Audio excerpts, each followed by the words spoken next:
This tutorial is a step-by-step procedure on how to engrave an outline on an object with a Checkmate Lasers engraving system.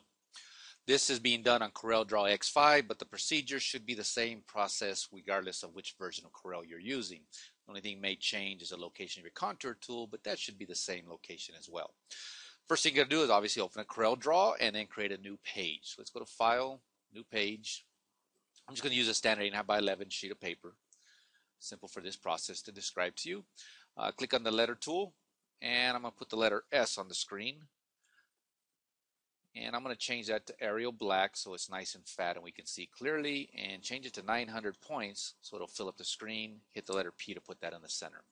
Now we can see, now you can see clearly what I'm going to process here to get this thick outline, which would be the entire letter S, to only engrave just the thin outside of it and nothing else. In some instances that may be necessary.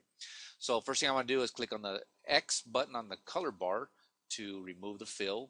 That's the left button. With the right mouse button, click on the black, so I got just a black outline. And it shows you here, color fills none, black is the CMYK hairline, okay, of black.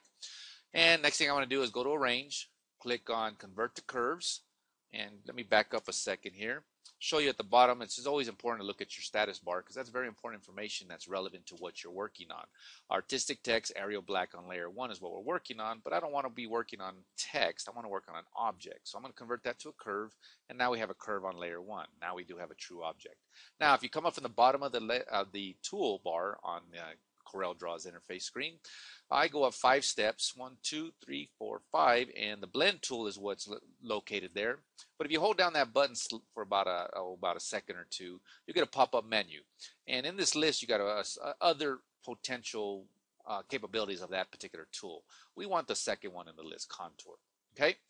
With Contour, now we can tell the object or tell CorelDRAW, we want this object to have a couple of outlines so that we can fill in the space between each contour.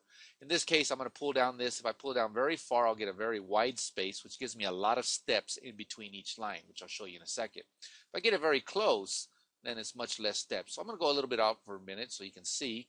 And because I pulled it in so far, I got 4 outlines, 4 steps. And that's how the distance of each step is for that object. I'm going to go down to 1 step, still 0.1 distance between the outside line and the inner line, but now I've only got 1 step, which is what I want. And you look here at the bottom of the status bar, contour group on layer 1. Now what I need to do is go to the break contour group apart in the arrange menu, because I want these to be 2 individual objects, and I'm going to tell these 2 objects selected on layer 1 to be combined into 1 object. Let's go back to our pick tool, and now we can see curve on layer 1, and we have just 2 outlines here. If I click on this with the left button, which gives me the fill again, I'm going to have a black outline, a black fill, and click on the X with the right button to remove the outline, and now we see it's reversed here. The fill is black, the outline is hairline is gone, is now 0. And now we can zoom in to that outline. We can see the thickness here of what's actually going to engrave. Just to see a little bit clearer, if we go to View and click on Simple Wireframe, we can see now those 2 lines, and the fill is only what's between those lines. So let's go back to View, Enhanced, hit F4 so I zoom out, see all my object. So that exactly what you see on the screen is how the Checkmate software will engrave the outline of this particular object.